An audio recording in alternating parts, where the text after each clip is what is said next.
ಸದ್ಯಕ್ಕೆ ಅದೇ 22ನೇ ತಾರೀಕು ನಾನು ಅದೇ ಸರ್ ನನ್ನ ಪಾತ್ರದ ಹೆಸರು ಜೀವ ಅಂತ.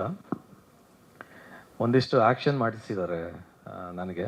ಸಾಮಾನ್ಯವಾಗಿ ನಾನು ಸ್ವಲ್ಪ ಬೆಳ್ಳಗಿದ್ದೀನಿ ಅಂತ ಲವ್ ಸ್ಟೋರಿ ಅಂತ ಕರೆಯೋರು ಫಸ್ಟ್ ಟೈಮ್. ಸರ್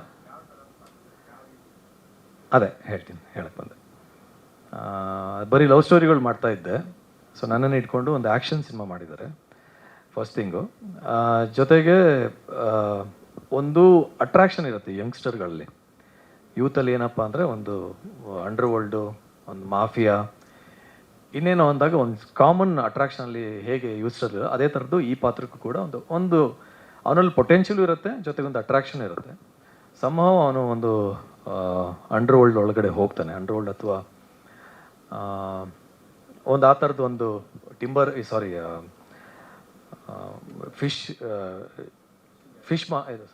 ಫಿಶ್ ಟೆಂಡರ್ಶಿಪ್ದು ಒಂದು ಪಾಲಿಟಿಕ್ಸ್ ಇರುತ್ತಲ್ಲ, ಅಲ್ಲಿ ಪಾಲಿಟಿಕ್ಸ್ ಅಂದಮೇಲೆ ಅಲ್ಲಿ ದೊಡ್ಡ 100,000 ಕೋಟಿದು ಒಂದು ವ್ಯವಹಾರ ನಡೆಯುತ್ತೆ. 100,000 ಕೋಟಿ ವ್ಯವಹಾರ ಅಂದಮೇಲೆ ಒಂದು 2-3 ಗುಂಪು ಇರುತ್ತೆ. ಗುಂಪು ಅಂದಮೇಲೆ ಅವ್ರ ಜೊತೆ ಒಂದು ದೊಡ್ಡ ಸಂಘ ಇರುತ್ತೆ.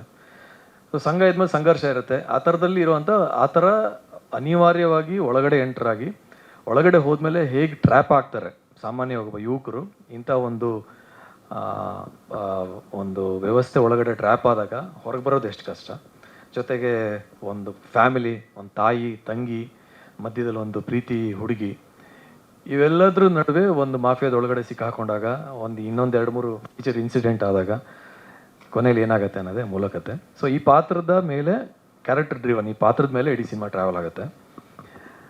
ಅಷ್ಟು ಬಿಟ್ಟು ನಾವು ಹೇಳೋಕ್ಕಾಗತ್ತಾ ಕತೆ ಬಗ್ಗೆ? ಅಷ್ಟೇ ಸರ್. ನನ್ನ ಗ್ಯಾಪ್ ಆಗಿಲ್ಲ. ನಂದು ಪ್ರೀವಿಯಸ್ ಹೋದ ತಿಂಗಳು ಒಂದು ಓಟು ಅಂತ ಒಂದು ಸಿನಿಮಾ ರಿಲೀಸ್ ಆಗಿದೆ, PRK ಪ್ರೊಡಕ್ಷನ್ದು. ಅಂದರೆ ಪ್ರೆಸೆನ್ಸ್ ಇತ್ತು. ನೀವು ಹೇಳೋ ಥರ ಜಾಸ್ತಿ ಇನ್ವಾಲ್ವ್ಮೆಂಟ್ ಇರಲಿಲ್ಲ, ಯಾಕಂದರೆ ಅಗತ್ಯನೂ ಇರಲಿಲ್ಲ ಅನಿಸ್ತು. ಅಲ್ಲಿ ದೊಡ್ಡ ನಿರ್ಮಾಪಕರು, ದೊಡ್ಡ ಸಂಸ್ಥೆ ಇತ್ತು. ಸೊ ಆ್ಯಸ್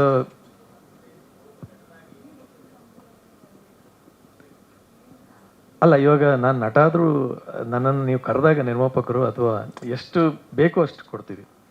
ಇಲ್ಲಿ ಇವಾಗ ನಿರ್ಮಾಪಕರು ಇಲ್ಲ, ಹೊಸ ನಿರ್ದೇಶಕರು, ಆ್ಯಂಡ್ ಇಲ್ಲೊಂದು ತಂಡದ ಅಗತ್ಯ ಇರುತ್ತೆ. ಈಗ PRK ಪ್ರೊಡಕ್ಷನ್ ಅಂದಾಗ PRK ಪ್ರೊಡಕ್ಷನ್ಗೆ ಆದಂಥ ಒಂದು ಬ್ರ್ಯಾಂಡ್ ವ್ಯಾಲ್ಯೂ ಇದೆ. ಅಲ್ಲಿ ಏನೇನು ಆರ್ಗ್ಯಾನಿಕ್ ಆಗಬೇಕು ಅದಾಗತ್ತೆ. ನಾವು ಹೋಗಿ ನಮ್ಮ ಕೆಲಸ ಮಾಡಿ ಬಂದರೂ ಸಾಕು, ಬಿಸ್ನೆಸ್ ವಿಷಯದಲ್ಲೂ ಆಗಿರ್ಬೋದು ಅಥವಾ ಅದನ್ನು ಜನರಿಗೆ ಮುಟ್ಸೋ ವಿಷಯದಲ್ಲೂ ಕೂಡ.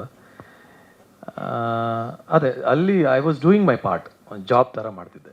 ಇವಾಗ ನನ್ನನ್ನು ಜಾಬ್ ಥರ ಹೈರ್ ಮಾಡಿದ್ರು, I have done my part. ಇಲ್ಲಿ ಸ್ವಲ್ಪ ಜವಾಬ್ದಾರಿ ಇದೆ ಸರ್. ಜವಾಬ್ದಾರಿ ಹೇಗೆ ಅಂದರೆ, ನಿರ್ಮಾಪಕರು ನಮ್ಮನ್ನು ಕರೆಸೋವಾಗ ಅಥವಾ ಮಾತಾಡೋವಾಗ ಒಂದು ಹೊಸ ರಿಸ್ಕ್ ತಗೋತಾ ಇರ್ತಾರೆ. ಯಾಕಂದರೆ ನಮಗೂ ಗೊತ್ತಿರುತ್ತೆ ಇಲ್ಲಿ ಬಿಸ್ನೆಸ್ ಏನಾಗ್ತಿದೆ ಅಂತ. ರಿಸ್ಕ್ ತಗೊಳ್ಳೋವಾಗ ನಾವು ನಿರ್ಮಾಪಕರ ಜೊತೆ ನಿಲ್ಬೇಕಾಗತ್ತೆ. ಎಲ್ಲ ಯಾವ ವಿಷಯದಲ್ಲಿ ಅಂದರೆ, ಆ ಸಿನಿಮಾನ ಜನರಿಗೆ ಮುಟ್ಸೋ ವಿಷಯದಿಂದ ಹಿಡಿದು ಅದು ವ್ಯಾಪಾರ ಆಗೋವರೆಗೂ, ಅವ್ರಿಗೆ ಲಾಭ ಸಿಗೋವರೆಗೂ ಜೊತೆ ನಿಲ್ಬೇಕಾಗತ್ತೆ. ಆ ಥರದೊಂದು ಸಣ್ಣ ರೆಸ್ಪಾನ್ಸಿಬಿಲಿಟಿ ಇದೆ ಇಲ್ಲಿ. ಅದೇ ವ್ಯತ್ಯಾಸ ಬೇರೆ ಸಿನಿಮಾಗೂ ಇಲ್ಲಿಗೆ ಏನಂದರೆ ಸ್ವಲ್ಪ ಒಂದು ಜವಾಬ್ದಾರಿ ಇದೆ ಇಲ್ಲಿ. ಸರ್, ಪಬ್ಲಿಕ್ಕನ್ನು ಕರ್ಸೋದಕ್ಕೆ 2-3 ಥರ ಪ್ಲ್ಯಾನ್ ಇದೆ ಸರ್. ಒಂದು, ನಮಗೆಲ್ಲ ಗೊತ್ತಿರೋ ಹಾಗೆ ದೊಡ್ಡ ಎಸ್ಟಾಬ್ಲಿಷ್ ಆಗಿರೋ ಆ್ಯಕ್ಟ್ರುಗಳು ಅಥವಾ ವ್ಯಕ್ತಿಗಳು ಬಂದು ನಿಂತರೆ ಒಂದಿಷ್ಟು ಜನಕ್ಕೆ ರೀಚ್ ಆಗುತ್ತೆ. ಇನ್ನೊಂದು, ಮೀಡಿಯಾದ ಮೂಲಕ ಸಿನಿಮಾ ಚೆನ್ನಾಗಿದ್ರೆ ಮೀಡಿಯಾದವರು ಸಪೋರ್ಟ್ ಮಾಡ್ತಾರೆ, ಜನನೂ ಸಪೋರ್ಟ್ ಮಾಡ್ತಾರೆ. ಇನ್ನೊಂದು, ನಾವು ಹಣ ಚೆಲ್ಲಬೇಕು ಸರ್, ಜಾಸ್ತಿ ಹಣ ಚೆಲ್ಲಬೇಕು. ಎಷ್ಟು ಚೆಲ್ತೀವೋ, ಎಲ್ಲಿ ಯಾವ್ಯಾವ ಪ್ಲ್ಯಾಟ್ಫಾರ್ಮ್ಗಳಲ್ಲಿ ನೀವು we should by and get this lot ಅಲ್ಲ. ಹಣ ಖರ್ಚು ಮಾಡುವಾಗ ಈ ಥರದ ಹೊಸ ಸಂಸ್ಥೆಯಲ್ಲಿ ಏನಾಗುತ್ತೆ, ಹೊಸ ಸಿನಿಮಾಗಳಲ್ಲಿ ಸಿನಿಮಾ ರಿಲೀಸ್ ಆಗೋ ಟೈಮಲ್ಲಿ ನಿರ್ಮಾಪಕರಿಗೆ ಒಂದು ಸಣ್ಣ ಭಯ ಶುರು ಆಗುತ್ತೆ.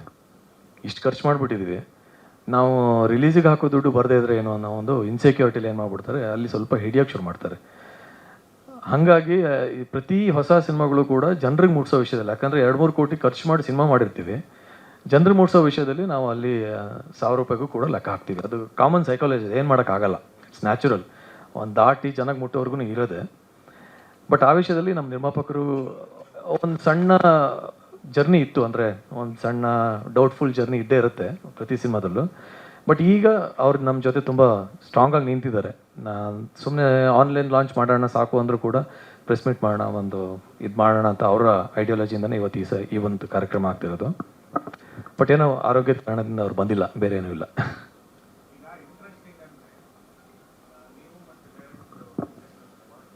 ಇಲ್ಲಿ ನನಗೆ ನೆನ್ನೆ ಇವ್ರು ಹೇಳಿದ್ರು, ನಾಳೆ ನೀವೇನು ಡ್ರೆಸ್ ಹಾಕೊಂಡ್ಬರ್ತೀರಾ ಸರ್, ಟ್ವಿನ್ನಿಂಗ್ ಮಾಡೋಣ ಅಂದರು. ನಾನು ಹೇಳಲಿಲ್ಲ, ಸುಮ್ಮನೆ ಏನು ನಾವು ಒಳ್ಳೆ ಜೋಡಿ ಥರ ಕಾಣಿಸ್ಬೋದು ಅಂತ. ನೋಡ್ರೆ ನಾವು ಟ್ವಿನ್ನಿಂಗ್ ಆಗಿದ್ದೀವಿ ಸರ್, ಇದು ಕೋ ಇನ್ಸಿಡೆಂಟು. ನಾವು ಒಳ್ಳೆ ಟ್ವಿನ್ ಥರ ಆಗ್ಬಿಟ್ಟಿದ್ದೀವಿ ಇವತ್ತು. ಇಲ್ಲ ಸರ್, ಅದೇನಾಯಿತು ಅಂದರೆ ಅವ್ರದ್ದೊಂದು ಶರ್ಟ್ ಬಟ್ಟೆ 2.5 ಮೀಟರ್ ತಾಂಡಿದ್ರಂತೆ. ಸ್ವಲ್ಪ ಉಳಿದಿದೆ ಕಳಿಸ್ಲಾ ಸರ್, ನೀವು ಸಣ್ಣ ಇದಿರಲ್ಲ ಅಂದರು. ಕಳಿಸಿದ್ರು, ಅದು ಸಾಕೊಂಬಂದಿದ್ದೀನಿ.